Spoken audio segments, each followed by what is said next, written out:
जय हिंद साथियों, स्वागत है आपका गोल मंत्र एकेडमी के परिवार में। आज का जो टॉपिक होगा, प्राचीन इतिहास में हम लोग पढ़ चुके थे अभी तक वर्धन वंश, और फिर उसके बाद हम लोगों ने पढ़ा क्या कहते हैं पाल वंश, और पाल वंश के बाद हम लोगों ने पढ़ा सेन वंश, और सेन वंश के आगे हम लोग पढ़ेंगे कश्मीर का जो इतिहास है उसके बारे में पढ़ेंगे। आज जो टॉपिक होगा इसमें जो है मुश्किल से 6-7 पॉइंट जो है कंपटीशन के लिहाज से आपके बनते हैं। बाकी आपकी रूपरेखा आपको समझ में आनी चाहिए, और रूपरेखा आपको समझ में आ गई तो क्वेश्चन तो अपने आप ही याद हो जाते हैं। तो आज हम स्टार्ट करते हैं। कश्मीर का जो है ये राजवंश है, इसको आपको देखना है। तो कश्मीर के जो राजवंश है यहाँ पे आपके क्या कहते हैं 3 राजवंश होते हैं, और इनकी जो जानकारी है कल्हड़ जो है क्या कहते हैं एक राइटर होते हैं, उनकी एक रचना है राजतरंगिणी। तो राजतरंगिणी के माध्यम से हम लोगों को कश्मीर के इतिहास के बारे में जानकारी प्राप्त होती है।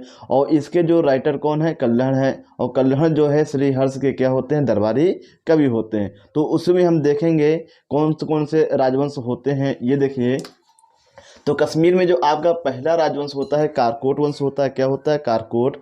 दूसरा है आपका उत्पल वंश, और तीसरा आपका है लोहार वंश। तो यहाँ से ये क्वेश्चन पूछा जाता है कि बताइए निम्न में से क्या कहते हैं कल्हड़ के द्वारा रचित राजतरंगिणी में निम्न में से किस वंश का उल्लेख नहीं मिलता।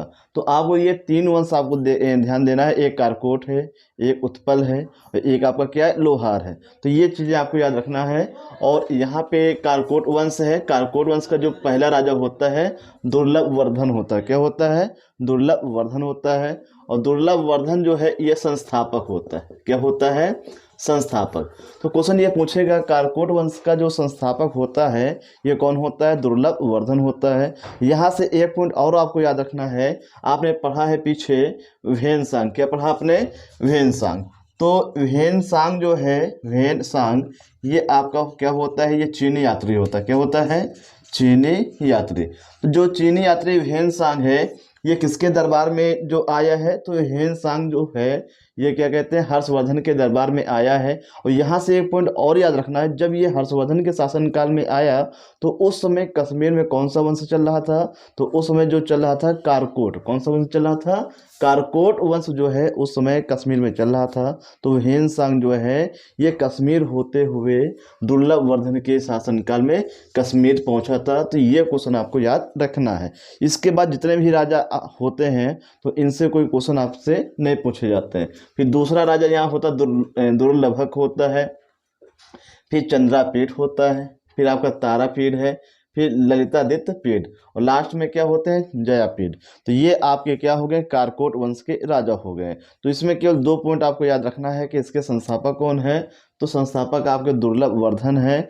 और इन्हीं के शासनकाल में जो चीनी यात्री व्हेनसांग है जो कि हर्षवर्धन के समय में भारत भ्रमण पे आया और नालंदा विश्वविद्यालय में उसने शिक्षा ग्रहण की, और शिक्षा ग्रहण करने के बाद वहाँ पे अध्यापन का कार्य भी किया। तो कहने का मतलब है वो अध्ययन भी वहाँ करता था, और जब अध्ययन जो है पूरा हो गया तो अध्यापन का भी कार्य जो है उसने नालंदा में किया है।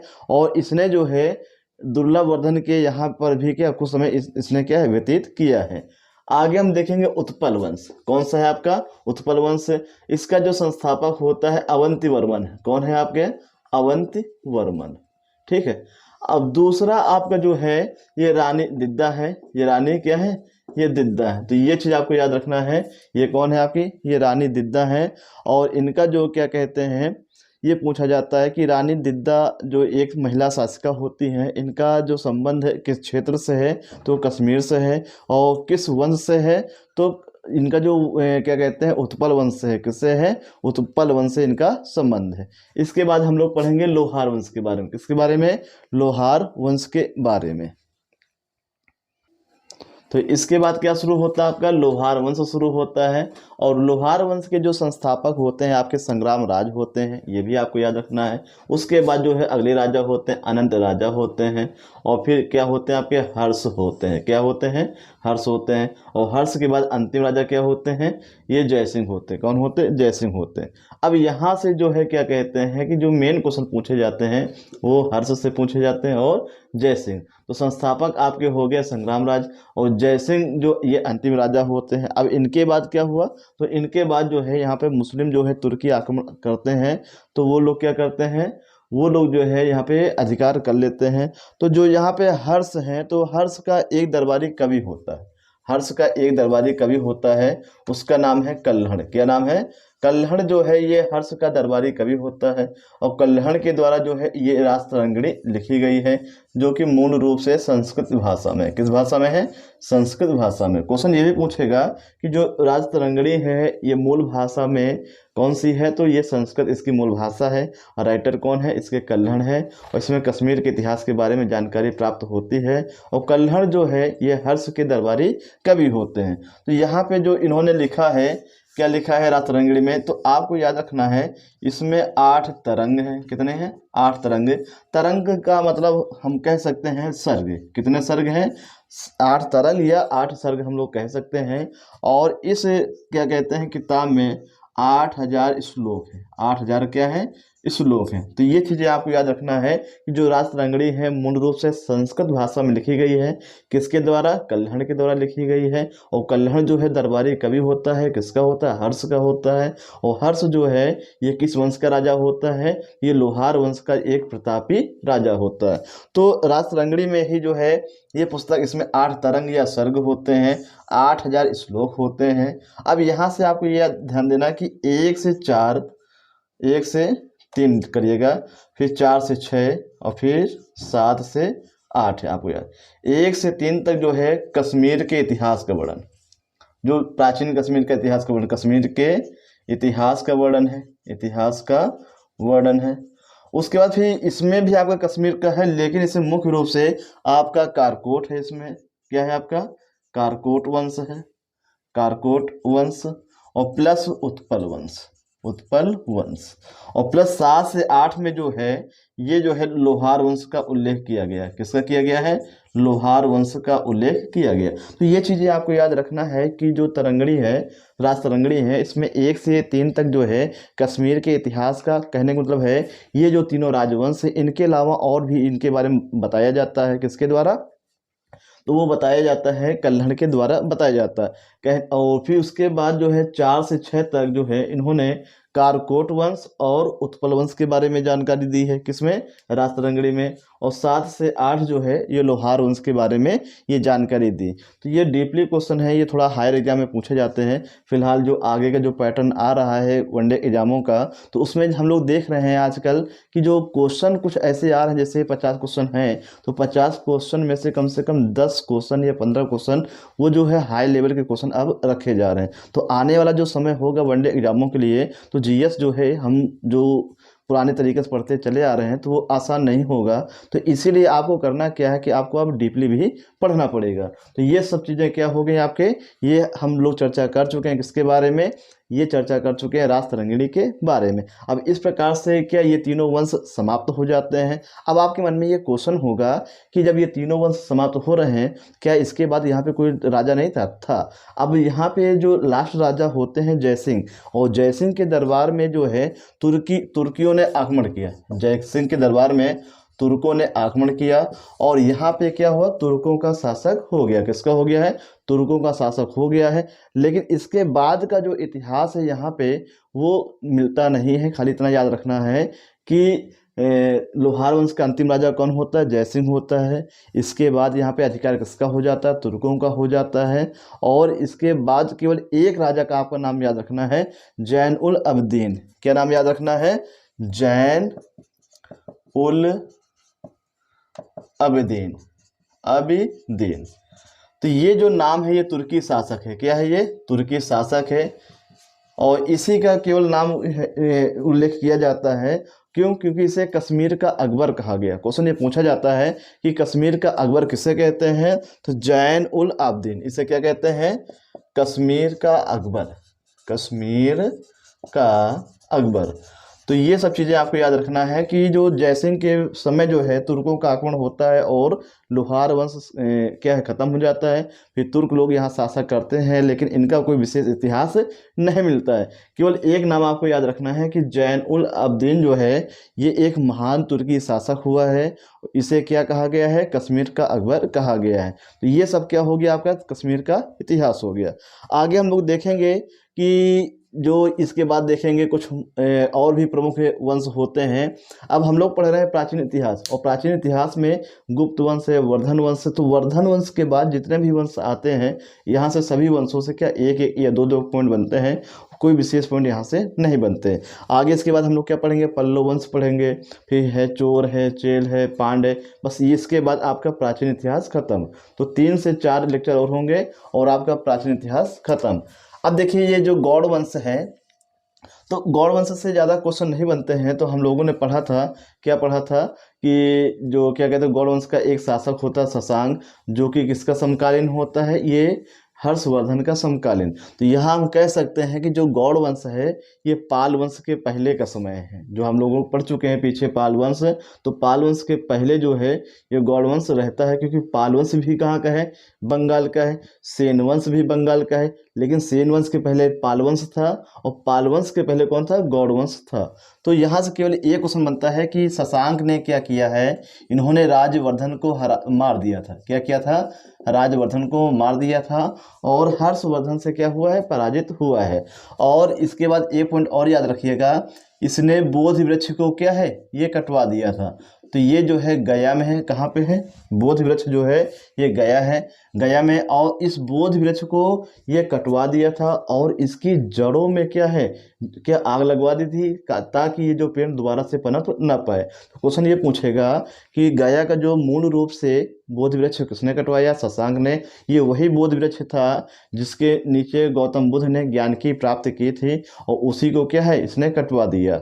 तो यहाँ पे जो आपका शशांक है ये कट्टर बौद्ध धर्म का विरोधी होता है। तो यहाँ से केवल 2 पॉइंट याद रखेगा कि बोधि वृक्ष को किसने कटवाया है, तो गौड़ वंश का शासक होता है शशांक, इसने कटवाया था। और इसी ने क्या किया था, हर्षवर्धन के बड़े भैया कौन, राजवर्धन क्या है, इनकी हत्या की थी। बस इतना ही पॉइंट आपसे बनेगा किससे, गौड़ वंश से। उसके बाद आते हैं क्या कहते हैं, मैत्रक वंश। तो मैत्रक वंश के 2 पॉइंट याद रखिएगा, वल्लभी इनकी राजधानी होती है, वल्लभी क्या होती है, इनकी राजधानी होती है। और भट्टारक क्या होते हैं, इनके संस्थापक होते हैं। भट्टारक क्या होते हैं, इनके संस्थापक होते हैं। इसके बाद हम लोग पढ़ेंगे पूर्वी गंग वंश। तो ये आपका मूल रूप से उड़ीसा का है, कहाँ का है, उड़ीसा का है। और इसके जो प्रमुख राजा होते हैं, राजा अनंत वर्मा। कौन होते हैं, राजा अनंत वर्मा होते हैं। और इनकी राजधानी क्या थी, कलिंग नगर थी। क्या थी, कलिंग नगर थी। तो इन्होंने जो उड़ीसा का जो पुरी का जगन्नाथ मंदिर, ये बहुत इंपॉर्टेंट है, सबसे इंपॉर्टेंट। अभी जितना पढ़ रहे हैं यहाँ पे, ऊपर से आप लोग देखेंगे कि बोधि वृक्ष को किसने कटवाया, शशांक ने। और शशांक ने राजवर्धन की हत्या की है। और शशांक का संबंध किस वंश से है, गौड़ वंश से है। तो ये उतना इंपॉर्टेंट नहीं है, लेकिन यहाँ से सबसे इंपॉर्टेंट क्या है, जगन्नाथ मंदिर। जगन्नाथ मंदिर का निर्माण किसने करवाया है, राजा अनंत वर्मा ने करवाया है। और राजा अनंत वर्मा का संबंध किस वंश से है, पूर्वी गंग वंश से है। और ये जो वंश कहाँ पे होता है, उड़ीसा में होता है। आपको पता ही है कि पुरी का जगन्नाथ मंदिर कहाँ पे है, ये आपका उड़ीसा में है। आपको ये भी याद रखना है कि जो जगन्नाथ मंदिर है, यहाँ हर साल जो है रथ यात्रा निकाली जाती है। और रथ यात्रा 3 रथ यात्राएं होती हैं। जो रथ यात्रा होती है इसमें 3 रथ होते हैं, एक कृष्ण की होती है, एक बलराम की होती है, और एक या उनकी बहन सुभद्रा की होती है। ये क्वेश्चन पूछा गया है कि जगन्नाथ, जो पुरी का जो जगन्नाथ मंदिर है, इसमें 3 रथ यात्रा निकाली जाती है। तो 3 रथ होते हैं, और तीनों रथों में किस भगवान की मूर्ति होती है, एक में कृष्ण की होती है, एक में बलराम की होती है, एक जो है कृष्ण की बहन होती है सुभद्रा, तो उनकी मूर्ति होती है। तो इस मंदिर का जो निर्माण है राजा अनंत वर्मा ने करवाया है। आगे हम लोग देखेंगे काकतीय वंश। क्या है आपका, काकतीय वंश। तो काकतीय वंश जो है, इसकी राजधानी क्या होती है, वारंगल होती है। क्या होती है, वारंगल होती है। और प्रोल द्वितीय जो है, इसके प्रमुख जो है ये शासक होते हैं। और फिर इसके बाद क्या है, रुद्र प्रथम होते हैं, महादेव होते हैं, और क्या होते हैं, ये गणपति होते हैं। तो इस प्रकार से हम लोग देखते हैं आपके गौड़ वंश हो जाते हैं, मैत्रक वंश हो जाते हैं, पूर्वी गंग वंश हो जाते हैं, और काकतीय वंश हो जाते हैं। इसके बाद जो है यहाँ से भी महत्वपूर्ण क्वेश्चन पूछे जाते हैं। राष्ट्रकूट वंश से ज़्यादा बड़ा एरिया नहीं है। तो हम लोग देखते हैं कि इसके जो संस्थापक होते हैं कौन होते हैं, तो संस्थापक आपके हैं दंती दुर्ग हैं। और फिर इसके बाद आते हैं कृष्ण प्रथम आते हैं, फिर राजा ध्रुव आते हैं, और यहीं से क्या है क्वेश्चन आपके बनते हैं। और फिर आपके गोविंद आते हैं, कौन आते हैं, गोविंद आते हैं। और फिर आपके अमोघ वर्ष आते हैं, फिर कृष्ण सेकंड आते हैं, फिर लास्ट में क्या आते हैं, कृष्ण थर्ड आते हैं। तो इतने सारे आपके राजा बनते हैं और इनमें से जो सबसे महत्वपूर्ण आपका है ये ध्रुव है।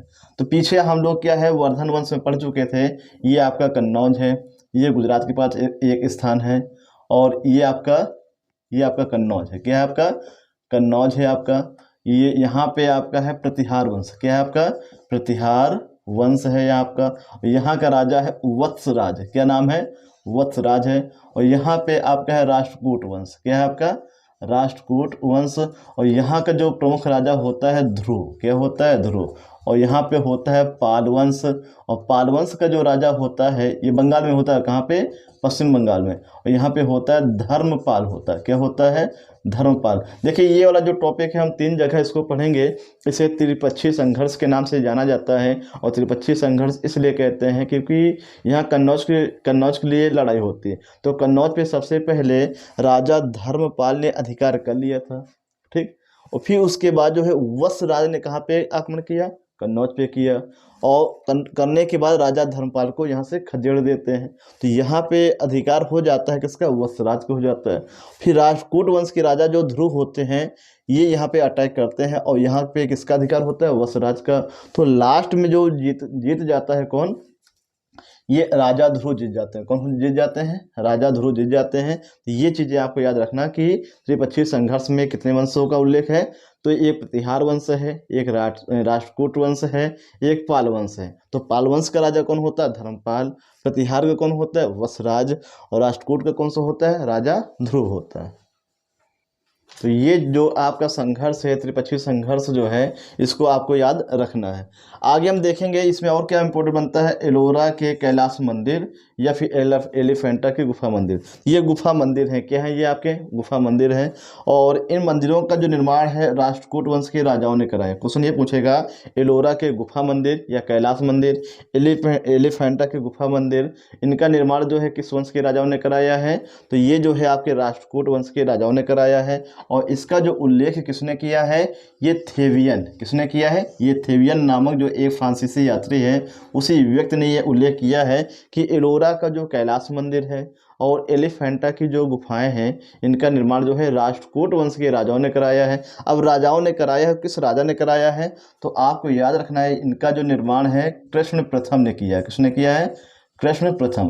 तो जो कृष्ण प्रथम होते हैं तो कृष्ण प्रथम ने क्या किया है, एलोरा के कैलाश मंदिर और एलिफेंटा गुफाओं का निर्माण किया है। और ये जो एकाश्म पत्थर है, कैसे हैं आपके, एकाश्म पत्थर, मतलब एक पत्थर है और वहीं पे क्या नक्काशी करके क्या है इस मंदिर का निर्माण किया गया है।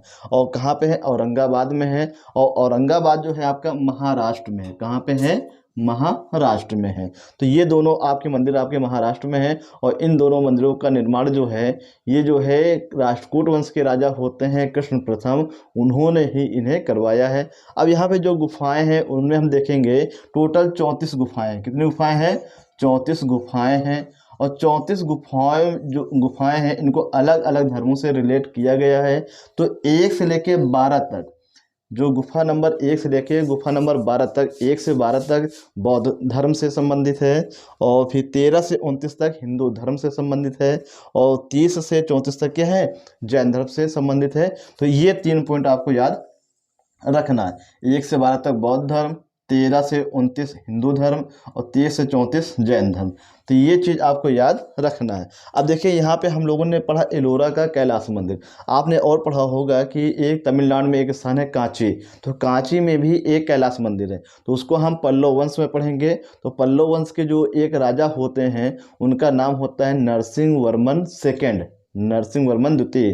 तो जो कांची का जो कैलाश मंदिर है उसे जो है नरसिंह वर्मन द्वितीय ने ये बनवाया है। इसको हम लोग कहाँ पढ़ेंगे, ये हम पढ़ेंगे पल्लव वंश में। इसलिए बता दिया है कि लोग कंफ्यूज होते हैं एलोरा का कैलाश मंदिर और कांची का कैलाश मंदिर। तो एलोरा का जो कैलाश मंदिर है राष्ट्रकूट वंश के राजा कृष्ण प्रथम ने बनवाया है, जबकि कांची का जो कैलाश मंदिर है वो जो है पल्लव वंश के राजा नरसिंह वर्मन द्वितीय ने बनवाया है।